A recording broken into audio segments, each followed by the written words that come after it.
Hey everybody, it's Matt. This is the 10-Minute Bible Hour podcast, and I've got a question for you. Where does your head go when you hear me say the word generation? Maybe if some of you just to be stubborn or being like, well, I imagine like generating a new thing. I see what you're doing there. It's not really where your head went. Your head went to like eras of people being born. Like you got this generation and then they have kids, and then you got this generation and they have kids, and you got this generation. And especially like in the last, how long has it been, guys? 50, 60 years, something like that. We've really been into naming our generations and being like, they're all like this. This is how that generation is. And we kind of argue about what name we're going to slap on those generations. But right now, I think the breakdown goes like this. The lost generation, these are the ones who were alive during World War I, and there's a whole bunch of death and sadness and cultural confusion, and so they get a really, really sad name. And those are the people who were born like late 1800s up till around 1900-ish. Then the greatest generation, these are the people who were kids during World War I and then went and solved the gigantic modern crisis that culminated in World War II. And then the silent generation, I think these are the people who were just too young to fight in World War II, but came of age while all of that was going on. And then the baby boomers, that's of course when everybody came back and they had gajillions and gajillions of little babies. And now we're starting to get into recent enough generations that people start to get their hackles up because some people are real mad at baby boomers. You hear a lot of complaining about that in certain political camps during certain political seasons. And then you got Gen X, and the timeline on this one is kind of wonky. I think I am maybe on like the very back end of Gen X or the very front end of what gets called Gen Y or millennials. Gen X right now, they're kind of in the middle of the whole cultural conflict thing. They have some of the characteristics of baby boomers, I'm told, and have some of the characteristics of millennials, I'm told. I don't know that I feel any of that in my own actual life. And so the more hot button generational moniker is, of course, the Gen Y, the millennials thing. And this would be like Return of the Jedi up into the Matrix, like that kind of era right there, being born in that chunk of time. And maybe this group is just old enough to remember the world changing on September 11th, going from what we were before to whatever this is since, and the decisions that our betters made in response to that.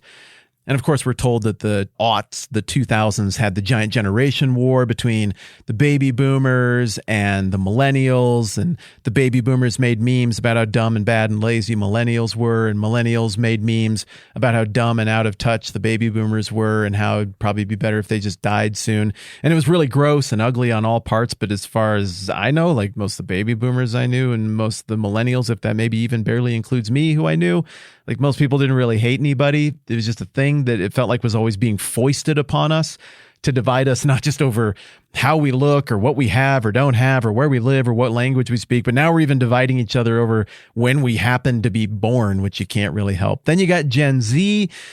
Seems like nobody really knows what to make of this group yet, other than they laugh at different jokes and their music is sort of muddled and sad and confusing and understated and mumbly. And then I'm told that there's some new generation, this Generation Alpha. I don't know what that even means, and this would be very, very recent. Like these are all really super little kids at this time. Some of what I just said probably sounded like total truth to you. Like, yeah, that's how the things are. Other things I just said, probably you're like, I don't know about that division right there. But in general, doesn't all of this make you feel a little bit suspicious?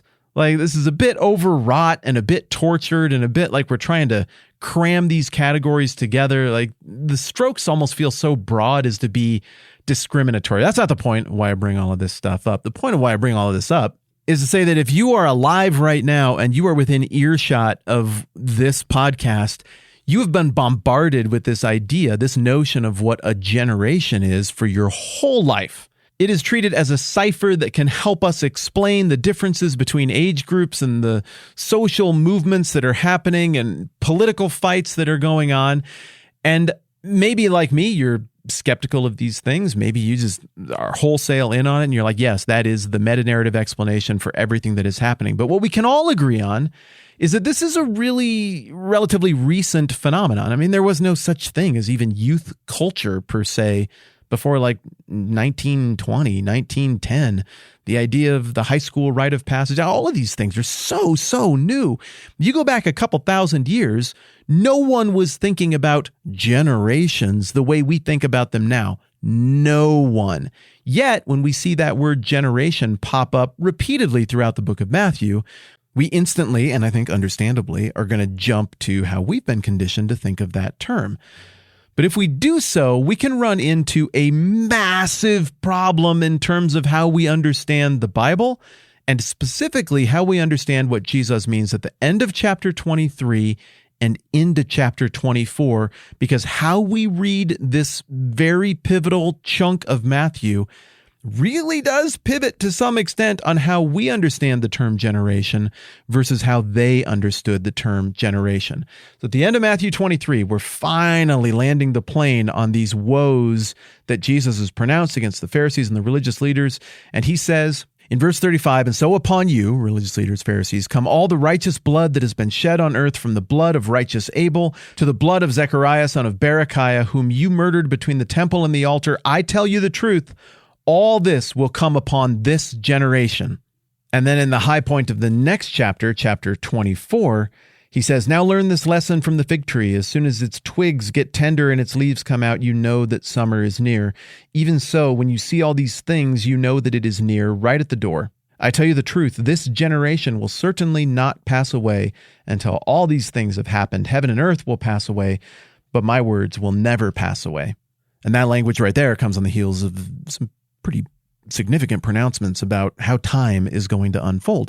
So as you can see, well, what does generation mean? Well, if it means generation like we think of generation, and such a proclamation were made to, quote, millennials, then the literal interpretation of Jesus' words would be, well, okay, those people were all born by the late 90s. If they live to be real old, that would be the late 2090s. So before the year 2100, all these things literally will come to pass. That would be the natural way to read it. But if we read generation in a first century context, and it means something a little different, then we might not be able to put so neat and tidy a timeline on this whole thing. What we can say with clarity from this remark, without even diving deeply into the word generation yet, is that Jesus is landing the plane on a final pronouncement of judgment against these religious leaders he's made these 7 woes about. He's saying, you religious leaders, you Pharisees, will be the narrative completion of the actions set in motion and perpetuated by all the people from your intellectual and spiritual tradition who came before you. All of their murderous behavior, all of their rejection of the purpose of God for the people of God, that is on them. You guys are completely in keeping with such behavior, and you're going to round that thing out. You will fill up then the measure of the sin of your forefathers. The question that hangs out there with the word generation being in play is when? And the way to get to the bottom of that is to dig into the different places where this word generation occurs throughout the text of Matthew and think a little bit more about how the original audience would have understood its use here. For some bizarre reason, some of you have decided that you want to support this podcast, which is humbling and awesome and makes this podcast happen. So thank you to everybody who supports the program. If for some strange compulsion, others of you decide that you would like to join them in that, you can do so at patreon.com/the TMBH podcast, or you can also not. That is also completely cool. Just thanks for having the conversation with me. I love that we get to do this together. I'm Matt. This is the 10-Minute Bible Hour. Let's do this again soon.